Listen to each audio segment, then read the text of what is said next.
I recently used this glowing orb effect in a short film project, and I think it's the perfect introduction into camera tracking and VFX, so I want to show you how you can do it. If you're looking to get into VFX, or just looking to pick up some skills to add to your arsenal, I think this is going to be a good tutorial for you. Everything you see here has been achieved in an entirely free software called Hitfilm Express, so if you're looking to copy this, you can go ahead and pick up a copy of that, although the principles will still apply in other softwares. So I've opened up Hitfilm, and the first thing we need to do is import our footage. You can do that up here with the import button, or you can simply drag it in like this. As you can see, I've got some footage of my garden. It's handheld footage, which gives us something to track. The first thing we're going to do is set the in and out point, so that movement's a bit jarring. I'm just going to set the in point here and then scroll along, and the rest of it all looks fine, so we'll leave that be. And then you can drag it into your timeline. There we go. So let's right click, make this a composite shot, and let's get tracking right away. So under tracks, hit this green button to go into your tracking windows, and we're greeted with this. Okay, so this square, this is the detail that we're going to be tracking. So we need to look for something that stays in the frame the entire time, that's got high contrast, that I think the software is going to be able to track. These rocks are standing out to me as a good detail to track, so I'm just going to drag this over to this rock. So to explain what these squares are, this red square is the detail that we're going to be searching for each frame, and this green square is the area it's going to search for. So if we move frame by frame just by hitting the period and full stop, you can see that the rock moves frame by frame, right? And that's what we're wanting to track. And so this red square, each frame, it's going to try and track this detail by searching in this green square for that rock. So once you've got this all set up, you can just come over here to this panel. Oops. And you can hit this track forward button. This is going to try track the rock. But it's come to a stop. It's not stop tracking. That's because this track has slipped off the rock. And so you can literally just drag it over and adjust it and click the next frame. This bit is quite blurry, so it's going to have a bit of trouble, but this is fine. We can do this bit manually. It's worth mentioning that we're doing a single point rather than 2 points. This just means we won't have any rotation or scale information. So yeah, this is a single point, which means we're not getting rotation or scale. So if I move towards an object, we're not going to get that depth. Or if I move around an object, it's not going to rotate. It's a flat, we're just getting our X and Y. So we're just getting a flat track here. For what we're doing, this is fine, because we're just going to be adding a 2D element, and then we're going to scale it to fake the depth. And I'll show you how we do that later. So now it's done. We can see it's tracked the rock quite well. I'm happy with that. So we need to make a point to attach it to. Just by hitting F2, I can rename this. I'm going to call it tracking info.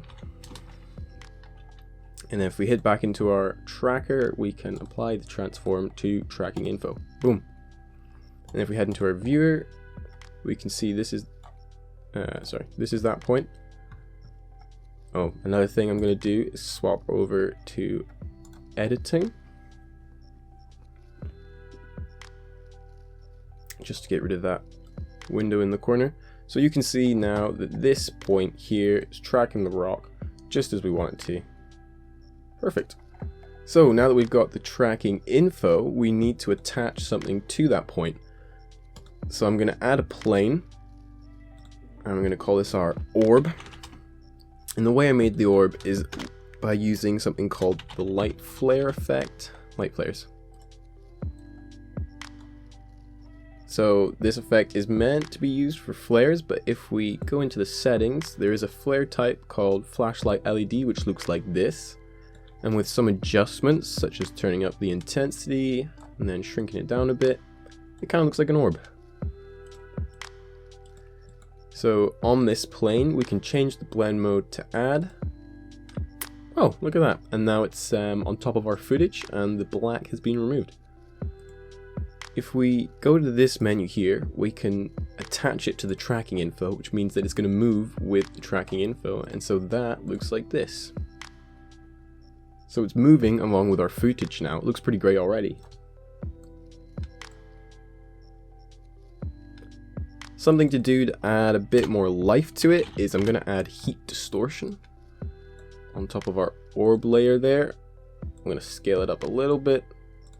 So if I come in, you can see that it's just kind of pulsating a bit. Fantastic.